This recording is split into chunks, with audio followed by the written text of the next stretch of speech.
Hello विद्यार्थियों, स्वागत है आप सभी का एक बार फिर से आपकी अर्थशास्त्र की ऑनलाइन कक्षाओं में। बच्चों, आज इस कक्षा में हम 11वीं कक्षा का चैप्टर पढ़ेंगे और 11वीं कक्षा का हम चैप्टर 6 कर रहे थे, जिसका नाम था नई आर्थिक नीति, आर्थिक सुधार 1991 के बाद, और जिसके अंतर्गत हम नई आर्थिक नीति जो कि 24 जुलाई 1991 को लागू की गई थी उसके बारे में। जो ये नई आर्थिक नीति थी, इसकी जो मुख्य विशेषताएं थी वो हम पढ़ रहे थे, और इसकी मुख्य विशेषताएं थी इस नीति का उदारीकरण, निजीकरण और वैश्वीकरण का होना, यानी कि LPG की नीति। L लिबरलाइजेशन, P प्राइवेटाइजेशन और G ग्लोबलाइजेशन। इन तीन विशेषताओं में से जो पहली विशेषता थी लिबरलाइजेशन की, उदारीकरण की, इस विशेषताओं के बारे में हमने अपनी पिछली कक्षा में पढ़ा था। आज हम पढ़ेंगे निजीकरण और वैश्वीकरण के बारे में, प्राइवेटाइजेशन और ग्लोबलाइजेशन। तो सबसे पहले हमें निजीकरण की परिभाषा का पता होना चाहिए। निजीकरण होता क्या है, प्राइवेटाइजेशन होता क्या है। आपने अखबारों के अंदर भी ये शब्द बहुत बार सुना होगा, निजीकरण, प्राइवेटाइजेशन। तो अगर हम इसकी परिभाषा की बात करें तो इसकी परिभाषा का अर्थ है कि जो सार्वजनिक क्षेत्र के जो उद्यम थे उन सरकार के कंट्रोल की, उसकी मुक्ति, सार्वजनिक के स्थान पर किसी निजी का, जो सरकार का जिसके ऊपर नियंत्रण था, कंट्रोल था, उस सरकार से मुक्ति और निजी क्षेत्र की जिम्मेवारी या उसे सौंप देना। यानी कि अब सरकार की जो नई आर्थिक नीति थी उसके अंदर क्या किया गया कि जो सरकार का कंट्रोल था उसे समाप्त कर दिया गया, और उसके स्थान पर जो सरकारी उद्यम थे उन सरकारी उद्यमों को या सभी को या कुछ को क्या कर दिया गया, निजी क्षेत्र को सौंप दिया गया। अब जो फैसले होने थे, जो अंतिम फैसले के भाई क्या उत्पादन किया जाए, कैसे किया जाए, या जो भी मतलब अंतिम निर्णय लेने होते थे, जब सार्वजनिक क्षेत्र का कंट्रोल था तो वो सारे निर्णय सरकार द्वारा लिए जाते थे। लेकिन जब निजीकरण हो जाता है तो निजीकरण के अंतर्गत जो सारे अंतिम निर्णय लेने होते हैं वो जिसका भी मालिकाना हक होगा, जो भी निजी क्षेत्र होगा, वो स्वयं ये फैसले लेगा। तो निजीकरण के अंतर्गत सरकारी उद्यम से, सरकारी कंट्रोल से, सरकारी नियंत्रण से मुक्ति और निजी क्षेत्र को जिम्मेवारी सौंपना, या आगे जो प्रबंध करेगा, जो मैनेजिंग का काम है वो कौन करेगा, निजी क्षेत्र करेगा। तो उसे कहा जाता है निजीकरण, सार्वजनिक क्षेत्र से मुक्ति। तो निजीकरण जो किया गया यानी कि सरकारी क्षेत्र को कम कर दिया गया। क्यों कम किया गया? अब ये भी बड़ी बात है कि भाई क्यों निजीकरण कर दिया गया। आप सभी को पता है कि जब 1951 के अंतर्गत योजना आयोग को लागू किया गया, पंचवर्षीय योजनाएं लागू की गई, तब सरकार का बहुत अधिक फोकस रहा था सार्वजनिक क्षेत्र के ऊपर। फिर ये निजीकरण क्यों किया 1991 के अंदर? अब ये जो नई नीति क्यों अपनाई गई? तो इस सबका, सभी का कारण आप सभी को पता है कि इसका कारण था कि जो हमारे सार्वजनिक क्षेत्र के उद्यम थे वो सभी घाटे में चल रहे थे, नुकसान में चल रहे थे। घाटे में क्यों चल रहे थे, नुकसान में क्यों चल रहे थे, इसका भी आप सभी को पता होना चाहिए कि जितने भी सरकारी उद्यम होते हैं, यानी कि जिसके ऊपर सरकार का नियंत्रण, सरकार का कंट्रोल होता है, वहां पर जितने भी निर्णय लिए जाते हैं वो कोई एक बंदा नहीं ले सकता। सारे निर्णय, सारे फैसले सरकार के द्वारा लिए जाते हैं। तो सरकार के द्वारा क्योंकि फैसले लिए जाते हैं तो हर एक डिपार्टमेंट का कोई भी फैसला होगा वो अपने अगले अधिकारी से पूछेगा, वो अपने अगले अधिकारी से पूछेगा, और लास्ट में जाके बात किस पर टिकेगी, मंत्रियों पर टिकेगी। जो सार्वजनिक क्षेत्र थे, सार्वजनिक उद्यम थे, उसके अंदर जो निर्णय लेने थे वो किसी अन्य को लेने होते थे, और जब फैसले की, निर्णय लेने की जरूरत होती, वो फैसले जब तक आगे तक पहुंचते तब तक वो फैसले लेने में देर हो जाती, या तो देर हो जाती, या फिर जिनको फैसले लेने थे वो जरूरी नहीं फैसले को सही ले, क्योंकि उनका जहां से वो समस्या संबंधित है उस समस्या से उनका संबंध सीधा नहीं होता। अब कोई भी डिपार्टमेंट है, उसकी क्या समस्या है, उस समस्या का जितना पता उस डिपार्टमेंट के कर्मचारियों को होगा उतना पता उस डिपार्टमेंट के मंत्री को नहीं होगा, जबकि फैसले वही लेते थे। तो क्योंकि फैसले लेने में देरी हो जाती थी, फैसले गलत भी हो जाते थे, और इन सभी कारणों की वजह से ये सारे उद्यम हमारे घाटे में चल रहे थे सार्वजनिक क्षेत्र के। तो क्योंकि ये घाटे में चल रहे थे, क्योंकि जितने भी हमारे साधन थे उन सभी का अच्छे से प्रयोग नहीं हो रहा था, अकुशल प्रयोग हो रहा था, तो इन सभी कारणों से क्या कर दिया गया, निजीकरण कर दिया गया। तो ये निजीकरण कैसे किया गया, उसके लिए क्या क्या तरीके अपनाए गए, तो उसके लिए मैंने ये उपाय यहाँ पर लिखे हैं। सबसे पहला जो तरीका, सबसे पहला जो उपाय था निजीकरण को अपनाने का, वो क्या था, सार्वजनिक क्षेत्र का संकुचन। संकुचन कर दिया गया। यानी कि जो पहले जो सार्वजनिक क्षेत्र बहुत बड़ा था, सभी उद्यम, अधिकतर उद्यम सार्वजनिक सरकार के कंट्रोल में थे, अब उसको संकुचित यानी कि सिकोड़ दिया गया, यानी कि कम कर दिया गया। जैसे हमने पहले पढ़ा कि जो हमारी पहली नीतियां थी उसमें से बहुत सारे थे, पहले कुछ 17 उद्योग थे जो बिल्कुल सरकारी कंट्रोल में थे, फिर उनको कम किया गया, 8 किया गया, 5 किया गया, और लास्ट में जाके अब अगर हम वर्तमान की बात करें तो केवल 2 ऐसे उद्यम हैं जो पूर्णतः सरकार के कंट्रोल में है। बाकी सभी उद्यमों का सरकार के द्वारा लगभग निजीकरण आंशिक तौर पर या पूर्णतः कर दिया गया है। तो वो 2 उद्यम हमारे परमाणु ऊर्जा और जो रेलवे परिवहन है, ये 2 हमारे उद्यम ऐसे रह गए हैं जो सरकार के कंट्रोल में है, बाकी सभी का निजीकरण कर दिया गया है। तो सबसे पहला उपाय, सबसे पहला तरीका क्या किया गया, सार्वजनिक क्षेत्र की जो हिस्सेदारी थी, सार्वजनिक क्षेत्र जो था उसको कम कर दिया गया, उसका संकुचन कर दिया गया। 17 से 8, 8 से 5, 5 से वर्तमान में केवल 2 ही ऐसे उद्यम हैं जो सार्वजनिक के अंतर्गत आते हैं। दूसरा उपाय क्या किया गया, सार्वजनिक क्षेत्र के उद्योगों में सरकार का विनिवेश किया गया। मेरे एक जो विद्यार्थी हैं उन्होंने मेरे से प्रश्न भी पूछा था कि मैडम विनिवेश क्या होता है, कमेंट बॉक्स के अंदर मुझसे पूछा गया विनिवेश क्या होता है। तो यहाँ पर मैं आपको डिटेल से बताऊंगी कि सार्वजनिक क्षेत्र से के जो उद्योग थे उसमें सरकार का विनिवेश का अर्थ है, एक होता है निवेश करना, यानी कि सरकार किसी क्षेत्र के अंदर, किसी उद्यम के अंदर निवेश करती है, पैसे लगाती है, उसको और बढ़ाती है। तो एक तो उसको बढ़ाना, एक विनिवेश इसका बिल्कुल उल्टा होगा, मतलब निवेश हमने वहां पर कुछ पूंजी लगाई और विनिवेश हमने जो पूंजी लगाई थी उसको भी वापस कर लेना, नहीं लगाना। अब यहाँ पर हम क्या कर रहे हैं, जो पहले सार्वजनिक क्षेत्र के उद्यम थे हम उनका संकुचन कर रहे हैं, सरकार के अधीन जो उद्यम आ रहे थे अब उन उद्यमों से सरकार हाथ पीछे कर रही है। सरकार ने जो भी वहां पर निवेश किया था उस निवेश को वहां से बंद कर रही है या हटा रही है। अब उन उद्यमों को वो क्या कर रही है, निजीकरण कर रही है, निजी क्षेत्र को सौंप रही है। तो विनिवेश का अर्थ है कि अब सरकार का उसके ऊपर कंट्रोल नहीं रहेगा, सरकार अब उसके ऊपर इन्वेस्टमेंट नहीं करेगी, बल्कि इन्वेस्टमेंट को कम कर लेना। निवेश का विपरीत शब्द होता है विनिवेश। एक कहीं पर सरकार का पैसा लगाना, एक लगे हुए पैसे को भी वापस कर लेना, उल्टा उसको निजी क्षेत्र को सौंप देना, उसको बेच देना। तो इस तरह से क्या हो गया, निवेश का उल्टा विनिवेश। तो दूसरा उपाय क्या किया, निजीकरण के अंतर्गत जितने भी सार्वजनिक क्षेत्र के उद्यम थे सरकार अब उनका विनिवेश कर रही थी, उनको निजी क्षेत्र को सौंप रही थी, उनको बेच रही थी, हम ये भी कह सकते हैं। तो ये हो गया हमारा विनिवेश, निवेश का विपरीत। इसके बाद तीसरा जो तरीका अपनाया गया वो किया गया सार्वजनिक उद्यमों के शेयरों की बिक्री। तो ये भी विनिवेश की ही का ही एक प्रकार है।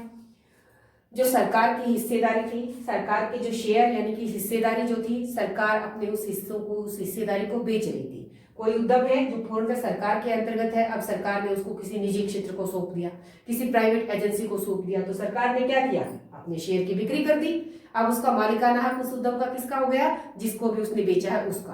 तो उससे जो प्रॉफिट होगा अब वो लेगा। हाँ, क्योंकि उसने बेचा है तो उसके बदले में उसको उसकी कीमत मिलेगी जो फिक्स होगी सरकार को, उससे जितनी अधिक वो कमाई कर सकेगा। अब वो कमाई किसकी होगी, वो उस निजी उद्यम की जिसको उसने शेयर को बेचा। तो सरकार क्या कर रही थी, अपनी हिस्सेदारी को, अपने उद्यमों को बिक्री कर रही थी, किसे, निजी क्षेत्र को, प्राइवेट हाथों के अंदर। तो ये तरीके अपनाए गए निजीकरण के लिए। सार्वजनिक क्षेत्र का संकुचन कर दिया गया, 17 उद्योगों से उनको 2 के ऊपर ला दिया। सरकार के जहां पर सरकार ने निवेश किया था वहां से निवेश को हटा लिया सरकार ने, उल्टा उनका विनिवेश कर दिया। दूसरे जो उद्योग थे, प्राइवेट जो शेयर होल्डर्स थे, उनको उनकी बिक्री कर दी। तो ये तरीके अपनाए गए निजीकरण के अंतर्गत।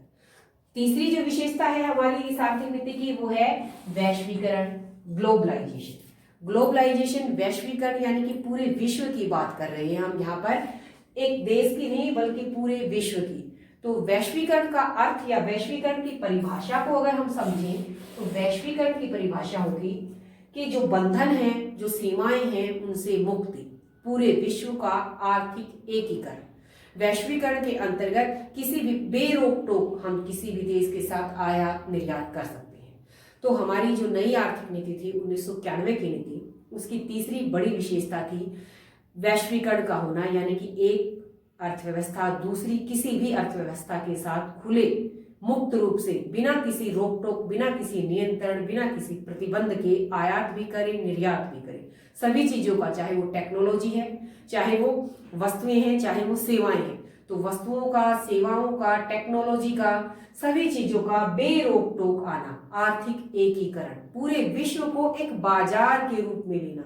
कोई भी देश किसी भी देश के साथ कुछ भी ले सकता है, कुछ भी दे सकता है, वो क्या कहलाएगा? वैश्वीकरण कहलाएगा। तो वैश्वीकरण के अंतर्गत जो सीमाएं होती हैं वो समाप्त हो जाती हैं और कोई भी देश किसी भी अन्य देश के साथ अपने आर्थिक लेन देन कर सकता है। तो ये तो हुई वैश्वीकरण की परिभाषा, ग्लोबलाइजेशन।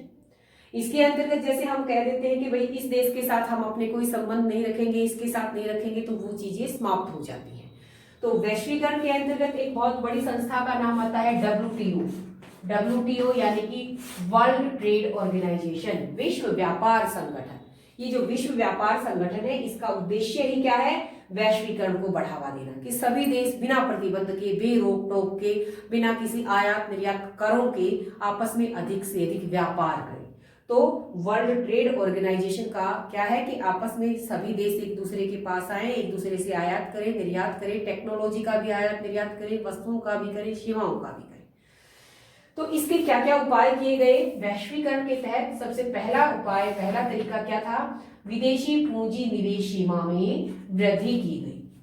विदेशी पूंजी निवेश यानी कि कोई भी दूसरा देश, मान लिया हमारे देश के अंदर इन्वेस्टमेंट करता है, निवेश करता है, तो उसके लिए पहले क्या थी? एक लिमिट थी, एक सीमा थी कि भाई इससे ज्यादा नहीं। जैसे मान लिया कोई भी कंपनी खोली जाती है किसी दूसरे देश के द्वारा हमारे देश के अंदर, तो उसके ऊपर 60% हिस्सेदारी मान लिया हमारी हो, 40% तक उस देश की हिस्सेदारी होगी।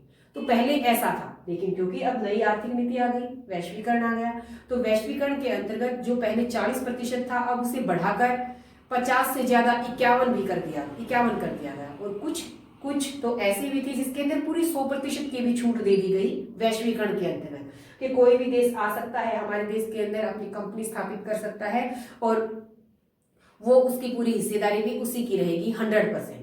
तो विदेशी पूंजी निवेश सीमा का अर्थ क्या है कि जो पहले जो लिमिटेशंस थी कि केवल 40% तक, उसे बढ़ाकर अब 51 कर दिया गया। और कुछ विशेष ऐसे भी क्षेत्र थे जहां पर इस हिस्सेदारी को, जहां पर इस सीमा को पूरे के पूरे 100% भी कर दिया गया कि कोई भी विदेशी कंपनी इस एरिया के अंदर, किसी स्पेसिफिक के अंदर किया गया ये कि 100% तक वो यहाँ पर आकर इन्वेस्टमेंट कर सकती है और उसी का मालिकाना हक रहेगा, उसी का लाभ रहेगा, उसी का प्रॉफिट रहेगा सारा।